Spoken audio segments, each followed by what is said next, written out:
Bonjour et bienvenue dans cette vidéo dans laquelle je vais répondre à cette question que vous me posez très régulièrement. La Russie a-t-elle encore les moyens d'envahir toute l'Ukraine et en particulier Kiev? Du coup, je vais utiliser un passage que j'ai eu dans LCI dans lequel on aborde notamment cette question et je vous retrouve juste après. Un petit message avant de continuer parce que je vous rappelle que ces vidéos sont aussi l'occasion de lever des fonds au profit des actions humanitaires en Ukraine.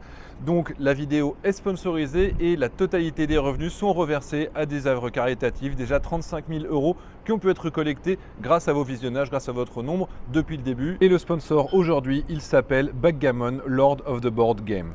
Comme son nom l'indique, c'est un jeu de backgammon. Moi, je l'ai téléchargé juste avant mon décollage. Vous pouvez faire la même chose que vous ayez un iPhone ou un Android. Et donc le backgammon, c'est un jeu que je ne connaissais pas, mais dans le jeu, on a des tutoriels, c'est-à-dire qu'on peut apprendre très facilement, c'est relativement rigolo.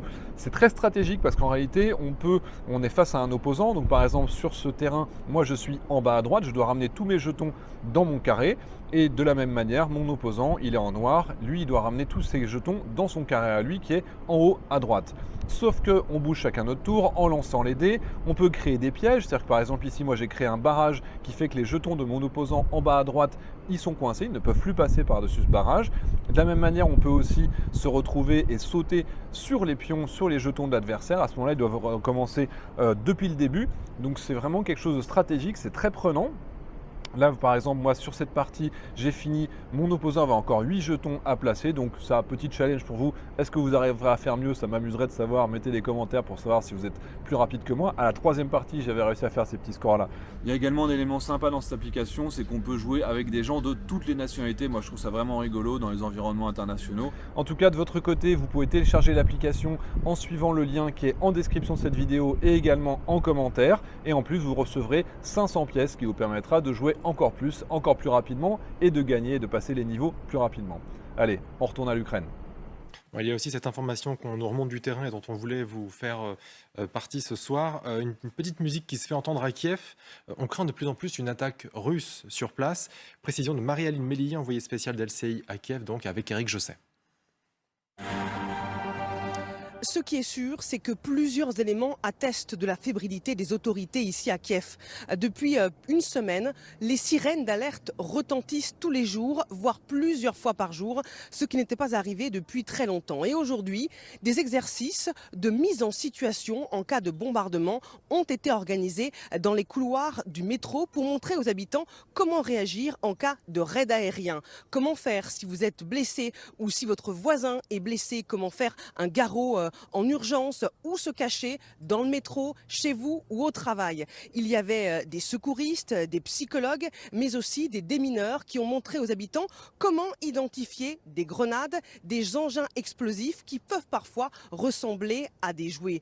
Nous avons également interrogé le chef du département d'État en charge de la prévention et des situations de crise qui nous a expliqué qu'il s'inquiétait de voir les habitants ne pas réagir quand les sirènes d'alerte retentissaient, ne pas se cacher alors que le niveau de danger restait très élevé. Il a expliqué que ces sirènes n'étaient pas des tests et que la guerre n'était pas terminée.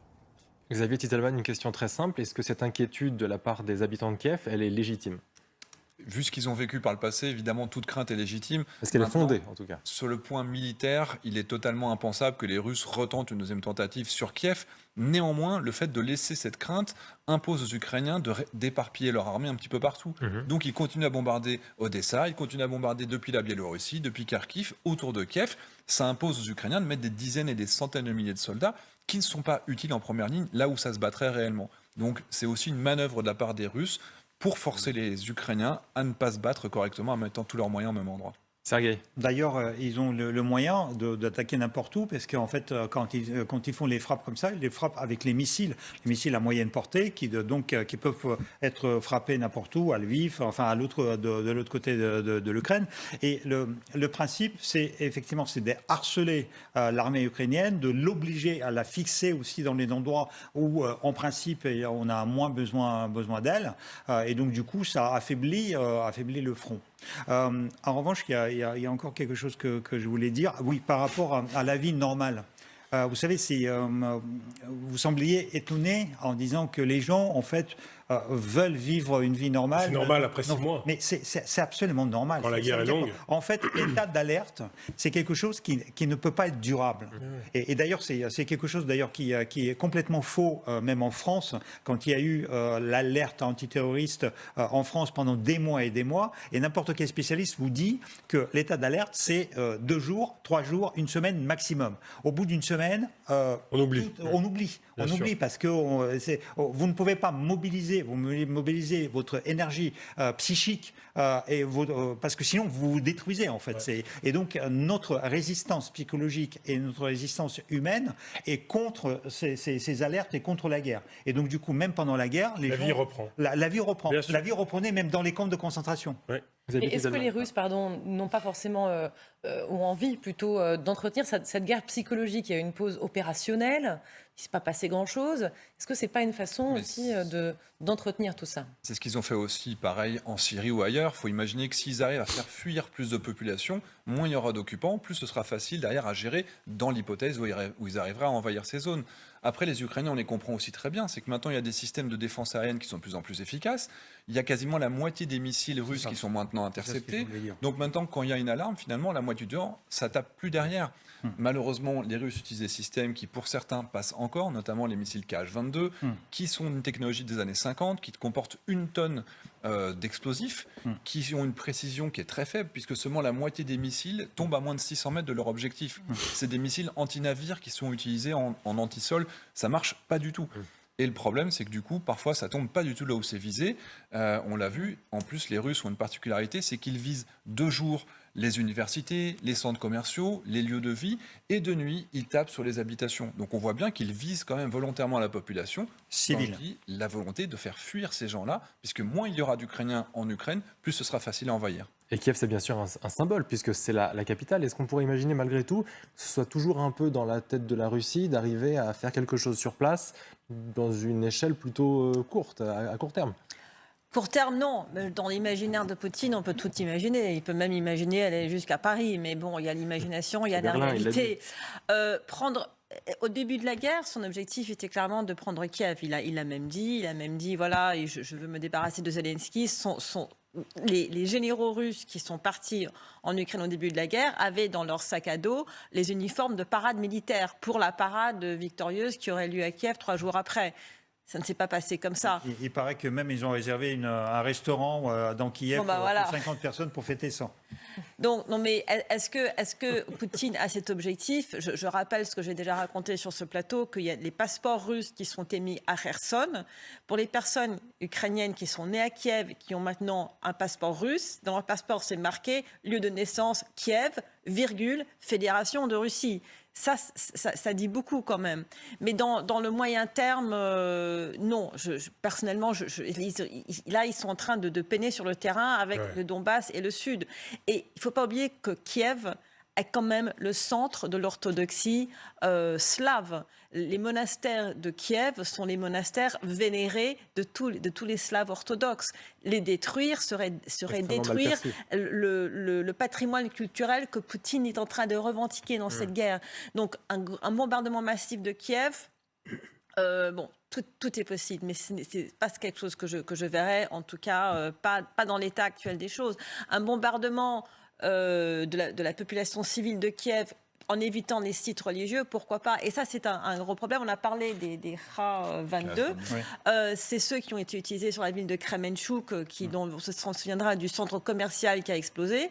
Le problème des Russes aujourd'hui, c'est que les missiles de précision, ils en ont utilisé, j'écoute un analyste russe aujourd'hui, environ 60% de leurs missiles de précision.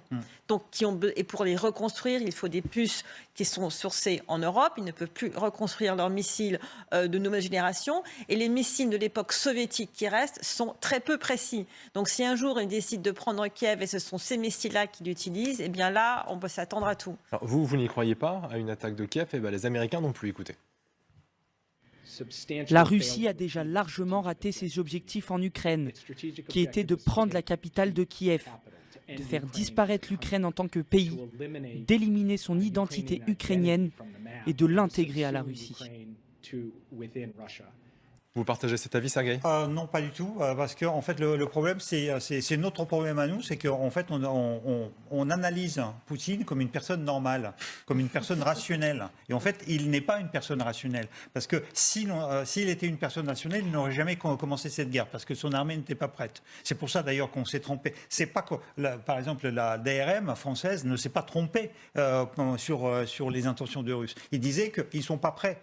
Et donc ils ont commencé. Donc dans la tête de quelqu'un comme ça, tout est possible. Il y a un autre élément qui peut aussi contredire cette théorie, c'est qu'actuellement, par exemple, depuis 3 jours, on a trouvé une vidéo dans laquelle l'armée, enfin la garde de président Kadyrov en Tchétchénie a mis les trucs sur leur uniforme pour Kiev, na Kiev.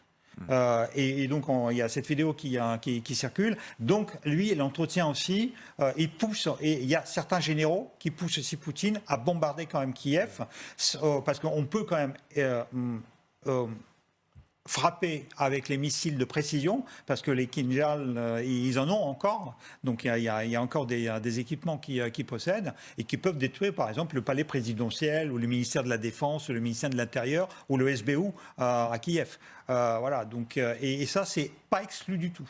Xavier Titelman, si un jour Kiev est repris par les Russes, c'en est fini, la guerre est soldée, on a complètement défini un gagnant. C'est tellement hors de propos par rapport à leur capacité militaire. Aujourd'hui, ils luttent tellement, il faut imaginer, fin mai, la Russie avait réussi à prendre 20% du territoire ukrainien, dont 6% qu'ils possédaient déjà avant la guerre.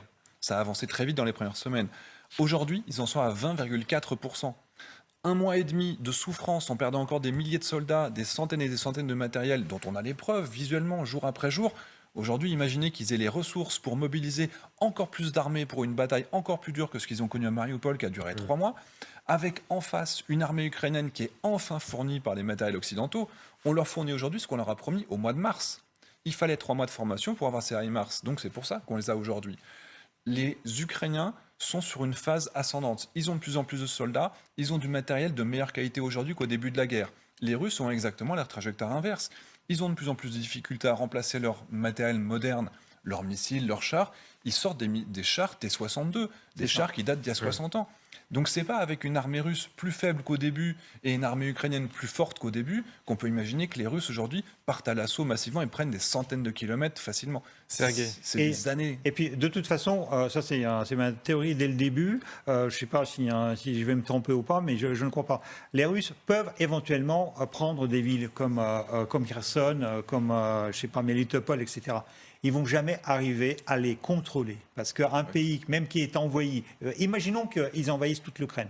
45 millions d'habitants, ils ont déjà des problèmes derrière à Kherson, à Melitopol, avec les tracts, avec les attentats, avec les actes terroristes. Et là, il y a tout le pays qui va se mettre dans le maquis.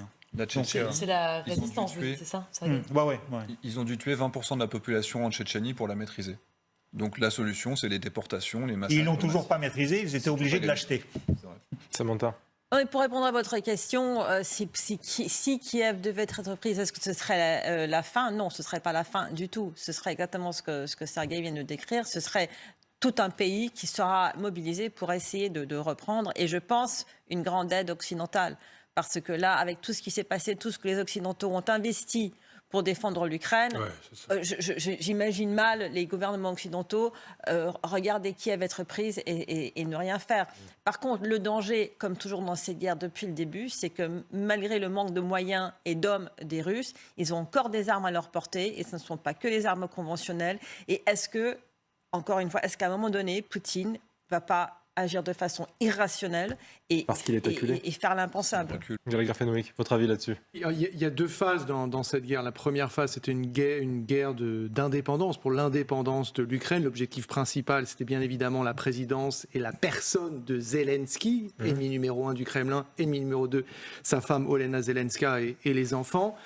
Et puis toutes les institutions qui sont à Kiev. Et ça, c'est un échec total pour la Russie. Comme l'a dit Sergueï tout à l'heure en citant un général américain, d'un point de vue logistique, on se souvient quand même du désastre avec cette colonne sur des dizaines de kilomètres qui n'avançait pas parce qu'il n'y avait plus de rationnement, ne serait-ce qu'en nourriture, sans parler du carburant. C'est à ce moment-là qu'on avait commencé à beaucoup douter de l'armée de Poutine. Oui. Et vous le disiez très bien tout à l'heure, le schéma dans lequel on se situe actuellement, qui est un schéma d'attrition, mais qui peut basculer d'un côté comme de l'autre, oppose d'un côté la masse, donc la quantité d'hommes et de matériel que la Russie a à sa disposition, avec une immense question sur la soutenabilité de cet effort de guerre à court, moyen, long terme, parce que quand même, quand le renseignement militaire britannique parle de 50 000 soldats russes blessés ou morts, c'est pas rien, même pour une armée aussi grande que la Russie. Et puis de l'autre côté, du côté ukrainien, donc la qualité, avec la mise en application des HIMARS, les canons César, les lance-roquettes multiples et mobiles. Donc c'est une situation, encore une fois, qui est... la qualité, c'est pas assez pour l'instant pour renverser le cours des choses de manière définitive. Mais pareillement, de l'autre côté, la masse n'est pas suffisante pour écraser définitivement l'armée ukrainienne. Samantha ? Et puis, de plus en plus, tous les jours, on a des échos des problèmes qu'ont les Russes à recruter dans leur armée, que les conscrits, finalement, ne se présentent pas en masse. Il y a eu cette tentative de mobiliser via les régions. Le ministre de la Défense a lancé un chiffre pour dire que la saison de conscription, donc tous les ans, à la fin de l'année scolaire, on essaie de recruter des soldats pour faire leur service militaire. Et donc, il y a un nombre qui, chaque année, est publié dans la presse locale. Cette année, nous avons eu X dizaines de milliers de conscrits. Toutes les presses locales, cette année, se sont tues, n'ont pas donné les chiffres. Et par contre, les analystes estiment qu'il y a environ un tiers du nombre normal de conscrits dans l'armée cette année. Et Sergueï Shoigu, le ministre de la Défense, a dit publiquement que le 13 juillet, qu'en 2022, il y a eu 89 000 conscrits dans l'armée russe. Le plan, pour que ça corresponde aux chiffres de l'année dernière, était de 134 500. Donc vous voyez, les gens n'ont pas envie d'aller servir dans l'armée. Les jeunes garçons essayent de ne pas faire leur service militaire. Pourquoi ? Parce que souvent, à la fin de leur service militaire, tout de suite, on leur dit maintenant, on vous propose un contrat pour aller en Ukraine. Et même des gens... Pendant leur service, on leur propose des contrats pour aller en Ukraine et c'est très difficile de résister. Et en plus, il y a des parents qui vont chercher leurs enfants à Lugansk, à Donetsk, qui sont des soldats qui sont sous contrat, essayer de les faire rentrer. Il y a certains qui refusent d'aller se battre et qui sont emprisonnés.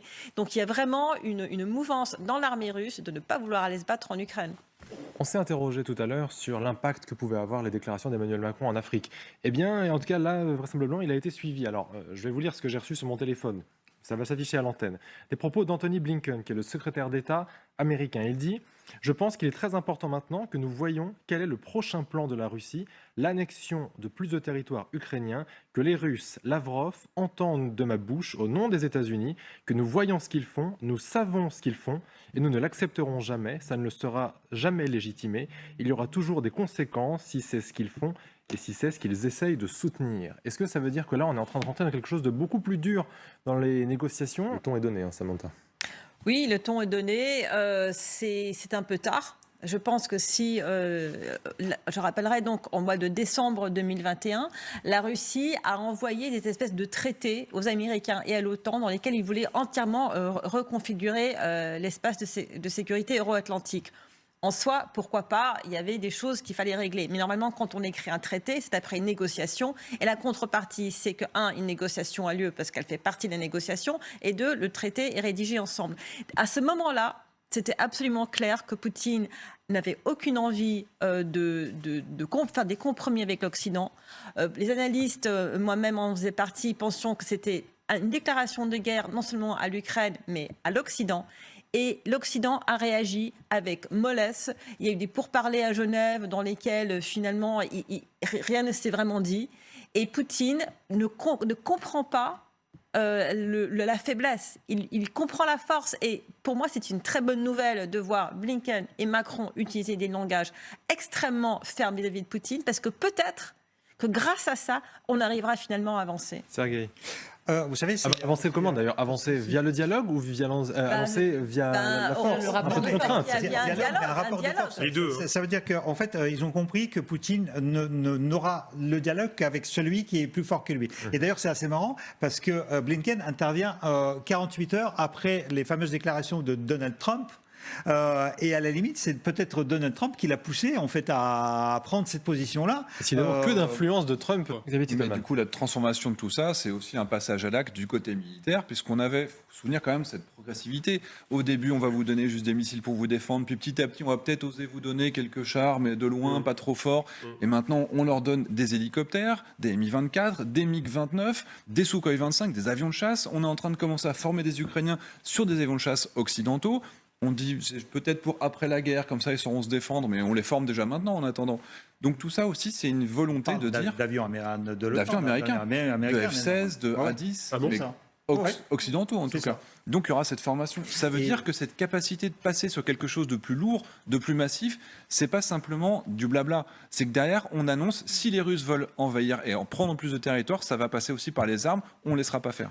Et de la part des Américains, moi j'entends une petite menace dans la voix de Blinken, c'est-à-dire que si jamais vous décidez de passer à des armes non conventionnelles, nous on le saura avant même que vous ayez nous voyons ce que vous faites. Petite grosse menace. Là, c'est vraiment surtout parce que beaucoup de gens pensent à ce que les Russes vont faire le moment où vraiment la guerre conventionnelle ne va pas avancer. Et là, c'est vraiment un avertissement que quoi qu'il arrive, ne pensez pas à faire ça parce qu'on réagira tout de suite. Et là, c'est une menace de représailles directes contre la Russie. C'est ça. Vous avez 10 secondes. Le temps, juste une seconde, le temps a fait les manœuvres dans lesquelles était inclus la composante nucléaire.